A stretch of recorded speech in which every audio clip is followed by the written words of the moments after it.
और जिस तरह से हम इंतजार कर रहे हैं, सभी लोग सोच रहे हैं कि वैक्सीन कब आएगी, वैक्सीन आने के बाद क्या हमें इस डर से इस मुक्ति मिल पाएगी, जिस स्थिति में हम जीते हैं कि फिजिकल डिस्टेंसिंग का हमें पालन करना है, या फिर अपनी इम्यूनिटी बढ़ानी है। लगातार हेल्थ पर हमारा फोकस बना रहता है। लाइफ में जो एक सोशल डिस्टेंसिंग आ गई है कि लोगों से मिलने में एक हिचकिचाहट है, एक डाउट्स रहते हैं, तो वो लाइफ कब वापस आ पाएगी, और क्या इन सब के बीच क्या जो वैक्सीन है वो कोई मैजिक वॉन्ड साबित होगी, जादू की छड़ी साबित होगी? इस पर चर्चा करने के लिए हमारे साथ जुड़ गए हैं डॉक्टर नीरज निश्चल। एसोसिएट प्रोफेसर हैं आप, एसोसिएट प्रोफेसर मेडिसिन के हैं, all India institute of medical sciences, new Delhi में। बहुत बहुत स्वागत है डॉक्टर नीरज निश्चल आपका हमारे कार्यक्रम में। Thank you. तो डॉक्टर नीरज निश्चल, आपसे मैं समझना चाहूंगी, जानना चाहूंगी, हमारे जो दर्शक है वो जरूर ये सोच रहे होंगे कि शायद वैक्सीन आएगी तो हमें शायद इस बीमारी से, जिसने हमारे एक तरह से कहे बहुत से डर जो है उन्होंने हमें घेर लिया है जब से ये महामारी शुरू हुई है, और कई महीने बीत चुके हैं। तो कब इस स्थिति से निजात मिलेगा, कब कोविड से हमें मुक्ति मिलने वाली है, और क्या वो जादू की छड़ी साबित होगी वैक्सीन इसमें? डॉक्टर नीरज। देखिए सब, हाँ, जब से ये पैंडेमिक स्टार्ट हुआ और लोगों के मन में जब एक इंफॉर्मेशन मिला कि वैक्सीन से इस बीमारी को कंट्रोल किया जा सकता है, तो जब से लोगों के मन में ये बात आई तब से सब यही जानना चाहते थे कि भाई वैक्सीन कब आएगी, वैक्सीन कब आएगी। ये अप्रैल से हम यही सुनते आ रहे हैं कि भाई वैक्सीन कब आएगी। तो वैक्सीन अब लॉन्च भी हो गया, 2 कंट्रीज में वैक्सीन लॉन्च भी हो गया, इनफैक्ट यूएस में भी उसको लगाना शुरू किया जा चुका है इमरजेंसी यूज ऑथराइजेशन के अंडर। तो ये वैक्सीन आ चुकी है और हमारे देश में भी जल्दी ही आएगी। लेकिन यहाँ पे 2-3 बातें मैं कहना चाहूंगा कि ये महामारी जिस स्तर पर फैली हुई है पूरी दुनिया में, तो ये जब तक वैक्सीन सबके पास तक नहीं पहुंच जाएगी, मैक्सिमम एटलीस्ट 60-70% लोगों के पास नहीं पहुंच जाती, तब तक ये वैक्सीन इस महामारी को पूरी तरह से कंट्रोल करने में सक्सेसफुल नहीं हो पाएगा। तो कहने का मतलब कि ये वैक्सीन जब तक एक वास्ट पॉपुलेशन को नहीं पहुंचाया जाएगा तब तक ये महामारी रोकने में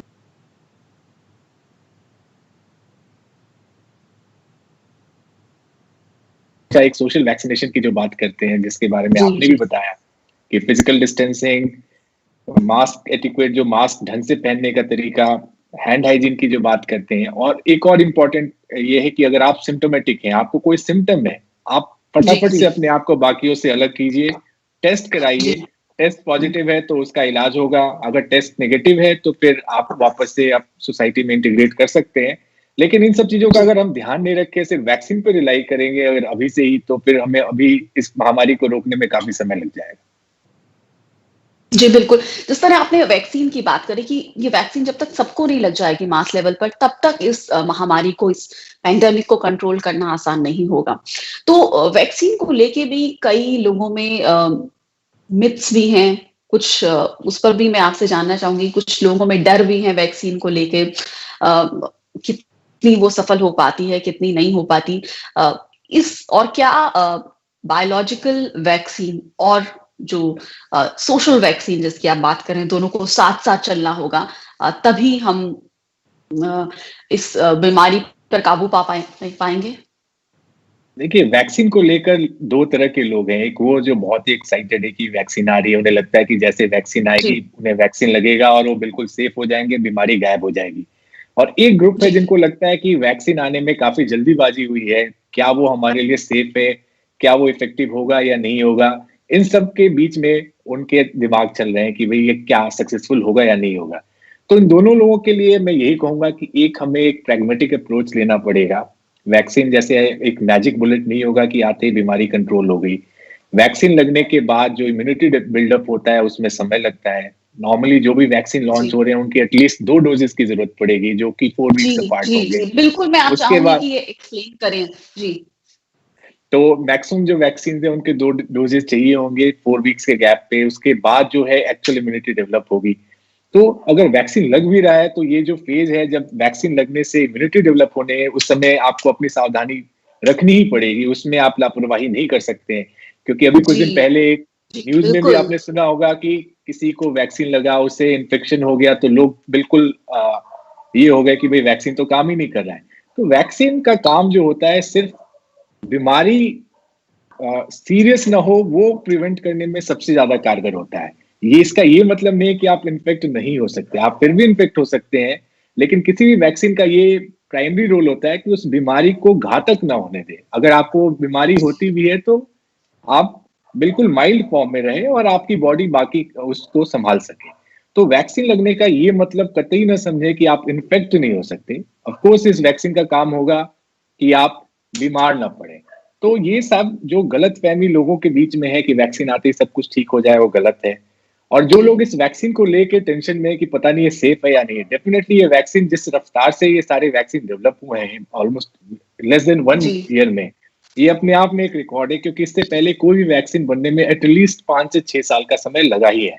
लेकिन कोई भी वैक्सीन अगर इस मास लेवल पे अगर लगाने की बात हो रही है, तो जो भी रेगुलेटरी एजेंसीज हैं वो इंश्योर करती हैं कि वैक्सीन सेफ हो। क्योंकि आप खुद सोचिए कि इस मास लेवल पे अगर एक माइन्यूट चांस भी अगर किसी सीरियस साइड इफेक्ट का है, तो अगर इतने वर्ल्ड लेवल पे अगर ये वैक्सीन यूज होने वाला है तो कितने नंबर्स को वो सीरियस इफेक्ट हो सकते हैं। तो इसलिए कोई भी रेगुलेटरी एजेंसी ऐसी चांस नहीं ले सकती जब तक वो पूरी तरह से श्योर नहीं हो जाते कि ये वैक्सीन देने में सेफ है। तो इसलिए मैं कहूंगा कि वैक्सीन को लेके लोग इतनी परेशान ना हो, जो भी वैक्सीन आएगी वो सेफ ही होने के बाद ही अलाउ किया जाएगा मास यूज के लिए। जी। एक मैं आपसे संक्षिप्त में सवाल आपसे करना चाहूंगी। जो लोग साइंस की जिनको नॉलेज नहीं है, मेरे जैसे लोग जिनको साइंस का बैकग्राउंड नहीं है, कि जो वैक्सीन आती है या जो उसको लगाया जाता है, आपने जिस तरह बताया कि 4 हफ्ते तो आपको सावधानी बरतनी होगी क्योंकि उसको 2 डोजेस में लगेगी। ऐसा नहीं है कि 1 डोज लगी और उसके बाद आप लापरवाह हो जाएं और सोचे कि आपको तो कोई जादू की छड़ी मिल गई, अब आपको कुछ नहीं हो सकता। दूसरा ये कि वैक्सीन होती क्या है? कैसे वो शरीर में काम करती है? क्या होती है? एक्चुअली किस तरह से शरीर में काम होता है जब वो आपको लगा दी जाती है?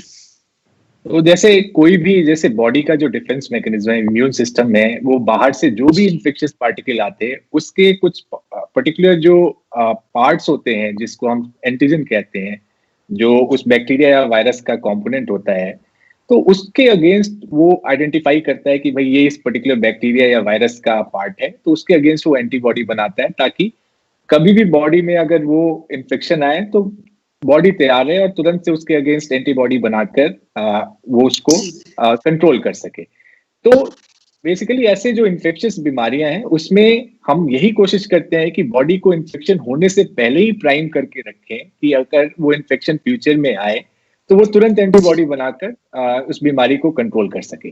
तो वैक्सीन का मेन रोल यही है कि बिना एक्चुअल में इन्फेक्शन किए बॉडी को तैयार करे कि ये फ्यूचर में अगर ये इन्फेक्शन आए तो उस पर काबू कर पाए। तो वैक्सीन अलग अलग तरह के होते हैं। जैसे पुराने जो वैक्सीन होते थे वो नॉर्मली जो भी बैक्टीरिया वायरस को किल करके और उसको बॉडी में इंजेक्ट किया जाता था ताकि उसके अगेंस्ट एंटीबॉडी बने। तो उसके अपने प्रॉब्लम्स और कॉम्प्लिकेशंस थे। फिर उसके बाद जब साइंस और इम्प्रूव हुआ तो फिर उसके जो स्पेसिफिक कंपोनेंट की हम बात कर रहे हैं, जैसे इस वायरस में एक सरफेस एंटीजन होता है जो कि स्पाइक प्रोटीन होता है जो हेल्प करता है इस वायरस को अंदर घुसने में। तो उसके अगेंस्ट कुछ एंटीजन को सिर्फ उसी पार्ट को निकालकर उसके बाद उसको इंजेक्ट करने की कोशिश की गई किसी और कैरियर के साथ। फिर एक मैसेंजर आरएनए वैक्सीन की जो हम बात करें, आरएनए बेस्ड टेक्निक का, तो उसमें हम ऐसा आरएनए बॉडी में इंजेक्ट करते हैं कि जो उसका काम है इस इन्फेक्शन के अगेंस्ट बॉडी को डायरेक्ट करना कि आप एंटीबॉडी बना के रखो सो दैट कि ये इन्फेक्शन हो तो फिर इसको कंट्रोल किया जा सके। तो इस तरह से अलग अलग तरह के होते हैं वैक्सीन जो कि लाइव एटेन्यूएटेड यानी कि जिंदा है लेकिन कमजोर है, वो आपको इन्फेक्ट नहीं कर सकते, सिर्फ एंटीबॉडी बना सकते। किल्ड हो सकते यानी कि मरे हुए जो भी ये वायरस या बैक्टीरिया उसको इंजेक्ट करके एंटीबॉडी बनाया जाए, या फिर कुछ उससे रिलेटेड कोई एक पार्ट उसका निकालकर वो इंजेक्ट किया जाए जिसके अगेंस्ट एंटीबॉडी बने। और ये जो नए टेक्निक मैसेंजर आरएनए वैक्सीन की जो बात कर रहे हैं, ये एक नया टेक्निक है। तो ये डिफरेंट टाइप के टेक्निक्स हैं जिसके थ्रू ये वैक्सीन बनते हैं और इफेक्टिव होते हैं। जी, बिल्कुल। तो अब जब हम काफ़ी कुछ जान चुके हैं डॉक्टर नीरज निश्चल इस महामारी के बारे में, इस पेंडेमिक के बारे में, तो किस तरह की हमें जो सेफगार्ड्स हैं, बेस्ट सेफगार्ड्स हैं, वो अभी बरतने की ज़रूरत है?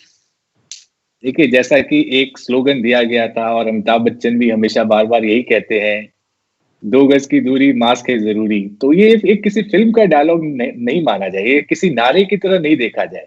हमें मानना पड़ेगा कि आज के समय में ये नारा ही, और ये सिर्फ नारा नहीं, ये हमारे कोविड-19 अगेंस्ट के बचाव का एकमात्र सहारा है। जब तक वैक्सीन जी। नहीं आ जाती तब तक हमें इस स्लोगन को एज ए स्लोगन न देखें, ये हमें अपने part and parcel of life बनाना पड़ेगा, तभी हम शायद इस पेंडेमिक से सुरक्षित रह पाएंगे। क्योंकि वैक्सीन आने में, जैसे मैंने कहा, आते ही कोई चमत्कार नहीं होगा। सेकेंड डोज 4 हफ्ते के बाद लगेगा, उसके भी कुछ दिन बाद एक्चुअल में एंटीबॉडी फॉर्मेशन होगा। तो यानी कि जो ड्यूरेशन है वो 4 हफ्ते मत मानिए, उससे भी आगे 6 से 8 हफ्ते का एक्चुअल टाइम लगेगा पूरी तरह से इम्यून होने में। तो इसलिए मुझे लगता है कि ये सोशल वैक्सीनेशन जो है ना, वो हमारे पार्ट एंड पार्सल अभी लाइफ का होना ही पड़ेगा, रखना ही पड़ेगा, उसके बिना काम नहीं चल सकता। तो क्या माना जाए कितना लंबा समय लग सकता है जिंदगी के वापस नॉर्मल होने में, जैसी जिंदगी हम जनवरी 2020 तक जी रहे थे, वो वापस आने में कितना वक्त लग सकता है? अब ये लोगों को समझने की जरूरत है कि ये जो अगर हम सामान्य जीवन में वापस लौटना चाहते हैं, इसमें हम सभी को पार्टिसिपेट करना पड़ेगा। किसी एक ने लापरवाही की, वो अपने साथ काफी लोगों जी। को इन्फेक्ट करेगा, फिर वो बाकी लोगों को इन्फेक्ट करेगा। तो ये हमारे हाथ में है कि हम कब चाहते हैं कि हमारी जिंदगी सामान्य हालत में आ जाए। तो अगर हम बहुत सीरियस वे में इन सब नियमों का पालन अगले 2-3 महीने तक करते हैं और उसके बाद वैक्सीन भी आ जाएगी, तो इन दोनों के मिक्सचर के साथ हम उम्मीद कर सकते हैं कि 6 से 8 महीने में इस बीमारी पे हम पूरी तरह से काबू पा लें। लेकिन जैसे मैंने कहा, ये हमारे हाथ में है, सिर्फ वैक्सीन के ऊपर डिपेंड होकर हम इस पे विजय नहीं पा सकते। जी, तो मैं आपसे ये भी समझना चाहूंगी कि किस तरह के कॉम्प्लिकेशन से बचना चाहिए, और क्या हम ये देख रहे हैं कि ये वायरस अब भी म्यूटेट हो रहा है? देखिए, जो म्यूटेशन की बात काफी लोग कहते हैं, क्योंकि अभी आपने देखा होगा दिल्ली में अचानक से केसेस के नंबर बढ़ गए थे, तो लोगों ने ये जी। पूछा कि क्या ये वायरस म्यूटेट हो गया जिसके चलते ये लोगों के बीच इतनी तेजी से फैल रहा है। तो मैं तो यही कहूंगा कि वायरस के म्यूटेट होने का कोई खास एविडेंस हमारे पास नहीं है, लेकिन इस बीच में लोगों जी। का बिहेवियर जो था, कोविड अप्रोप्रिएट बिहेवियर, वो डेफिनेटली म्यूटेट हो गया था, जिसके चलते वो लोग जी। लापरवाही कर रहे थे। लॉकडाउन खुलते ही वो बिल्कुल उन्हें लगा कि बीमारी गायब हो गई, विदाउट रियलाइजिंग कि जो जिस दुश्मन से हम लड़ रहे हैं वो इनविजिबल है, वो हमें दिखेगा नहीं जी। और कभी जी, भी बिल्कुल। अटैक कर देगा। तो वायरस नहीं, हमारा बिहेवियर म्यूटेट होने के चलते ये सारी परेशानी आनी शुरू हुई है। जी, बिल्कुल। तो हमारा बिहेवियर में बदलाव आए, हम थोड़ा रिलैक्स हो गए, ये आस-पास भी देखने में हमें दिखा लोगों में। अ, साथ ही इस समय जिस तरह से हेल्थ इंफ्रास्ट्रक्चर में काफ़ी इज़ाफ़ा किया गया, डॉक्टर्स हैं या मेडिकल स्टाफ हैं, अभी भी वो कैसे कोप कर रहे हैं इस स्थिति से? क्योंकि उनके लिए अभी भी बहुत चैलेंजिंग पूरी स्थिति है। ये चैलेंज एक्चुअल में काफी फिजिकली ही नहीं, मेंटली भी काफी चैलेंज है, क्योंकि उस जी, पीपी किट में बिल्कुल। काम करना ये आसान काम नहीं है। और इसीलिए लोगों को समझना चाहिए कि हेल्थ केयर वर्कर जो पिछले, और बाकी है फ्रंटलाइन वर्कर्स जो इस कोविड-19 के अगेंस्ट लड़ रहे हैं, सिर्फ डॉक्टर्स और नर्सेज ही नहीं, जो हॉस्पिटल के अंदर जो सफाई भी करने जाते हैं, इन सब के बारे में सोचना चाहिए सभी को कि वो कितनी मुश्किल से अ, अपने जो भी ड्यूटीज हैं उसको निभा रहे हैं, ताकि लोगों की जान बच सके। तो इसकी नौबत ही नहीं आनी चाहिए अगर सारे लोग ठान लें कि ठीक है, हम इंश्योर करेंगे कि हम इस बीमारी को आगे नहीं बढ़ने देंगे। तो अगर हर इंसान ऐसा ठान ले तो हम हेल्थ केयर वर्कर्स के लिए काफी आसानी हो जाएगी, जिनकी लाइफ पिछले 9 महीने से काफी डिफिकल्ट है। आपको सिर्फ घर में रहने के लिए कहा जा रहा है, हमें वहां जाकर काम करना पड़ता है, उस जी। माहौल में काम करना पड़ता है जहाँ चारों तरफ इन्फेक्शन है, हमें पीपीई किट पहनना पड़ता है, जिसमें काम करना आसान नहीं है। और अगर कोई कहे कि हमें उसके लिए ट्रेनिंग मिली थी, वो गलत है, क्योंकि हम में से कोई इस चीज के लिए ट्रेन नहीं था। तो जो भी है, हमने विद टाइम ही उसको यूज करना सीखा, और उसमें अब कितने दिन हम काम करना पड़ेगा, ये सब आप लोगों के हाथ में है कि अपने आप को सुरक्षित रखें, ताकि हमारा ये जो बर्डन है वो कम हो जाए। जी। अ, डॉक्टर नीरज निश्चल, आप एम्स कोविड वार्ड में आपकी ड्यूटी है, वहाँ आप हेड कर रहे हैं। तो मैं आपसे समझना चाहूँगी कि लोगों को ये समझना चाहिए कि एक डॉक्टर की ज़िंदगी, मतलब आपने पिछले 9 महीने कैसे गुज़ारे? क्या थी एक डॉक्टर की लाइफ़? तब से अब तक कितनी कठिन परिस्थिति में आपको काम करना पड़ता है कि पूरे महीने में, पूरे दिन में आपका कैसा शेड्यूल रहता है? पीपी किट, मतलब हमें मास्क पहनने में दिक्कत होती है क्योंकि सांस कई बार लगता है कि नहीं नहीं आ रहा, ब्लॉक हो रहा है, एकदम हम उतार के थोड़ी देर सांस बाहर लेने जाते हैं अगर कहीं होते हैं थोड़ी देर के लिए, और अगर लगता है कि हमने वो ऐसा मास्क पहना हुआ जो पूरी तरह बहुत ही थिक है। तो एक डॉक्टर की लाइफ पिछले कुछ महीनों में कैसी रही? उसकी दिनचर्या, महीने, दिन, हफ्ते कैसे गुजरे? मैं कहूँगा सिर्फ डॉक्टर ही नहीं, उस वार्ड में काम करने वाले नर्सिंग स्टाफ, जो सफाई कर्मचारी है, सिक्योरिटी गार्ड्स हैं, सभी को एक ही जी, लेवल का पीपी किट पहन के काम करना पड़ता है। और जैसे आपने कहा कि एक सिंपल सर्जिकल या क्लॉथ मास्क पहनने में लोगों को इतनी दिक्कत होती है, तो आप अंदाजा लगा सकते हैं कि वो एक N95 tight fitting N95 mask, ऊपर से हमारे गाउन्स होते हैं, फेस शील्ड होता है, उसको फिर टाइटली हमें कवर करके रखना पड़ता है। तो एक तरह से हम एक सफोकेटेड एनवायरनमेंट में काम कर रहे हैं जहाँ पे सांस लेना भी दिक्कत हो सकता है। और एक बार उस किट में जी, गए तो खाना पानी भूल जाइए। इनफैक्ट नेचर कॉल भी आप उस समय में अटेंड नहीं कर सकते, जो भी 6 से 8 घंटे का शिफ्ट होता है। तो ये काफी जी, चैलेंजिंग टाइम है। डेफिनेटली हम कोशिश करते हैं कि रोस्टर इस तरह से बने कि कोई बहुत ज्यादा फिजिकल डिमांडिंग एक आदमी के लिए नहीं होगा। लेकिन आप अंदाजा जी, लगा सकते हैं कि डेली वही रूटीन पिछले 9 महीने से फॉलो करना किसी के लिए आसान काम नहीं है। और एक बहुत ही चैलेंज है, मेंटली, फिजिकली, आपकी डेली लाइफ जो फैमिली लाइफ है वो भी अफेक्ट होती है। तो कुल मिलाकर एक जी। बहुत ही चैलेंजिंग है। और होपफुली हमें जल्दी इससे निजात मिलेगा। जी। मेरा आखिरी सवाल डॉक्टर नीरज निश्चल आपसे कि कौन-सी रॉन्ग प्रैक्टिसेज़ हैं जो लोग अभी भी और बहुत सारे मिथ्स भी हैं लोगों के बीच में लोग अभी भी रॉन्ग प्रैक्टिसेज़ फ़ॉलो कर रहे हैं, मतलब अनजाने में या लापरवाही में जो भी वजह हो। अ, अगर आप बाहर जाइए तो लोगों के नाक से नीचे मास्क होता है, किसी ने चिन पे लगा रखा होता है, किसी ने मुँह पे लगा रखा होता है और लोग डिस्टेंस नहीं आप कहीं जाइए, खुले माहौल में भी जाइए तो लोग 1 फुट से भी कम दूरी पर आके खड़े हो जाते हैं। मतलब अभी भी पढ़े-लिखे लोगों में भी मैंने देखा है कि वो इस तरह की जो उनको सेफगार्ड फ़ॉलो करने चाहिए, वो नहीं कर रहे हैं।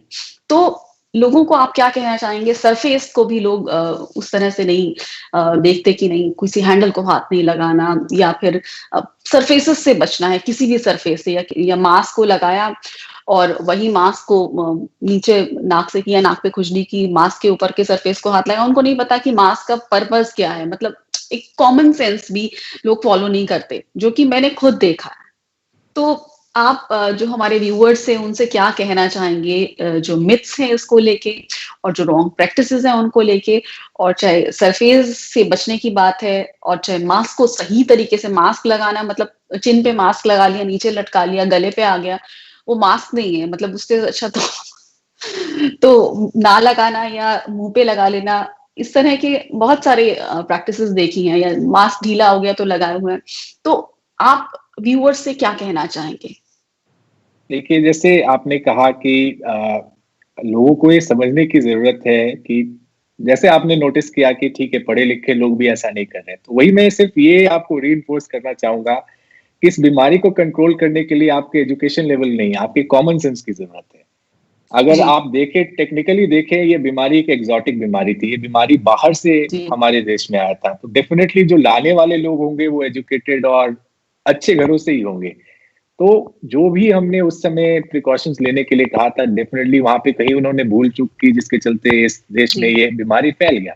तो एजुकेशन लेवल का इस बीमारी से लेना देना कुछ नहीं है, ये कॉमन सेंस है। और आप आसपास के लोगों के प्रति कितने सचेत हैं, आप कितना रिस्पॉन्सिबल फील करते हैं आसपास के लोगों को सेफ रखने में, उस पर डिपेंड करता है। तो ये बीमारी जो है फैंसी ड्रग या फैंसी वैक्सीन से नहीं, हमारे कॉमन सेंस से ही कंट्रोल हो सकती है। शायद लोग अभी भी नहीं समझ पाए इन स्पाइट ऑफ ऑलमोस्ट 1 साल होने जा रहा है इस बीमारी के। जी, मैं अभी भी कहूंगा कि कॉमन सेंस यूज करके इस बीमारी को कंट्रोल किया जा सकता है।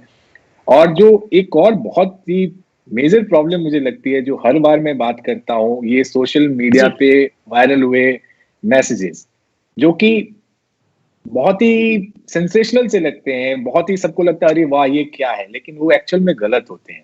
तो मैं फिर से वही रिक्वेस्ट करूंगा कि ये जो भी वायरल व्हाट्सएप मैसेजेस या सोशल मीडिया पे मैसेज होते हैं, उस पर रिलाई नहीं करें, उन पे विश्वास नहीं करें, वो आपके लिए ज्यादा परेशानी का कारण बन सकते हैं।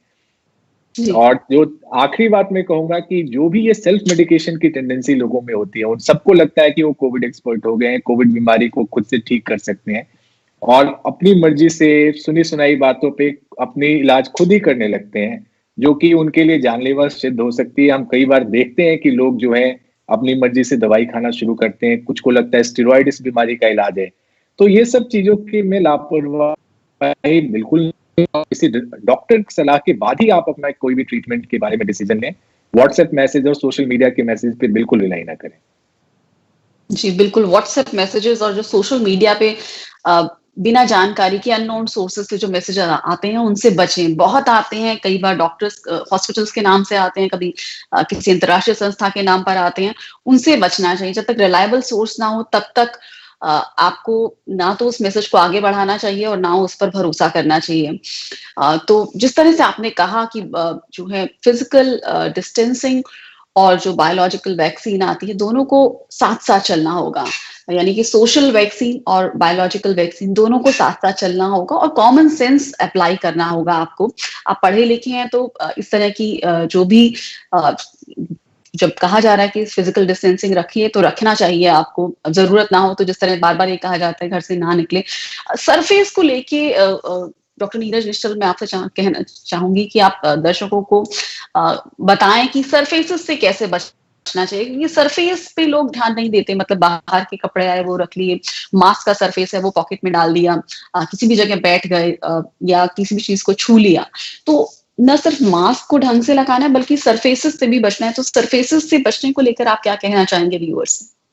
देखिए, जहाँ भी जो भी हाई कॉन्टैक्ट सरफेस होते हैं, चाहे वो डोर नॉब्स हो, आप ट्रैवल कर रहे हैं तो बस के हैंडल्स हुए या फिर रेलिंग्स हुए, जी, उसपे हमें टेंडेंसी होती है कि हाथ रखने की, या फिर कई लोग छींक-खाँस के फिर उसके बाद उन चीज़ों को टच कर रहे हैं। तो इसके लिए बहुत ज़रूरी है कि आप अपनी तरफ से सावधानी बरतें। जो भी ये हाई कॉन्टैक्ट सरफेस होते हैं, उनको टच करने के बाद डेफ़िनिटली आपको अपने हाथ को सैनिटाइज़ करना है। और ऐसी चीज़ों को छूने के बाद जो ये अपना डेंजर एरिया होता है, फेस का, नोज़, आईज़ और माउथ का एरिया, इसको कभी टच ना करें। मास्क जो है वो नाक और मुँह कवर करने के लिए, आपके थायरॉइड ग्लैंड या गर्दन को कवर करने के लिए नहीं है। ये इस पे जी, बहुत ध्यान देने की ज़रूरत है। और जो हमारी टेंडेंसी होती है बार-बार मास्क से फिडल करने का, ये एक डेंजरस तरीका है, क्योंकि जो बाहर का सरफेस है, वो इन्फेक्टेड हो सकता है। जब इसको आप फिडल कर रहे हैं तो वो इन्फेक्शन आप अंदर की तरफ ले जा रहे हैं, तो जो मास्क का जो पर्पस है, वो डिफीट हो जाएगा। छींकते-खाँसते वक़्त आप मास्क नीचे कर लेते हैं, फिर अगेन उसका जो मास्क का जो पर्पस है, जो दूसरे को इन्फेक्शन ना पहुँचे, उससे रोकने का जो माध्यम है, वो बिल्कुल। पर्पस भी चला गया। तो ये मास्क जो एटिक्वेट की बात करते हैं, ये बहुत ज़रूरी है, और जब भी आपके मास्क गंदे हो गए हैं, तो डेफ़िनिटली उसको डिस्कार्ड करके दूसरा मास्क यूज़ करें। तो ये सारे एटिकेट्स का आपको पालन करना होगा अगर आपको बचना है इस बीमारी से। और जिस तरह बार-बार आप बता रहे हैं कि सरफेसेस से बचना होगा, जो जिन सरफेसेस को बार-बार हाथ लगाया जाता है, चाहे डोर नॉब्स हो, और जो मास्क से बहुत ज़्यादा छेड़छाड़ नहीं करनी कि मास्क का जो ऊपरी हिस्सा होता है, हो सकता है वो इन्फेक्टेड हो। मास्क का पर्पस ही ये है कि आपको आपकी नाक में किसी भी तरह का वायरस जाने से बचाया जाए। तो बहुत-बहुत शुक्रिया डॉक्टर नीरज निश्चल कि आपने इतनी जानकारी दी, चाहे वैक्सीन की बात हो, चाहे वैक्सीन से जितने लोगों की उम्मीदें हैं और एक्सपेक्टेशंस है उसकी बात हो, चाहे बायोलॉजिकल वैक्सीनेशन और जो सोशल वैक्सीनेशन है उनके साथ-साथ चलना बहुत ज़रूरी है जब तक पूरे लेवल पर मास वैक्सीनेशन नहीं हो जाता, सबको जब तक वैक्सीन नहीं लग जाती। और ये हमें समझना होगा कि डॉक्टर्स जो हैं वो बहुत ही चैलेंजिंग स्थिति से पिछले कई महीनों से, लगभग 1 साल होने वाला है, जूझ रहे हैं। तो हमें अपनी अगर परवाह नहीं है तो कम से कम उन लोगों की परवाह करनी चाहिए जो जिनकी ज़िंदगी दाँव पर लगी हुई है लोगों को बचाने में। तो बहुत-बहुत शुक्रिया हमसे बात करने के लिए और इतने अहम मुद्दे पर, इतने अहम विषय पर विस्तार से चर्चा करने के लिए। धन्यवाद doctor Neeraj Nischal. Thank you, thank you. धन्यवाद।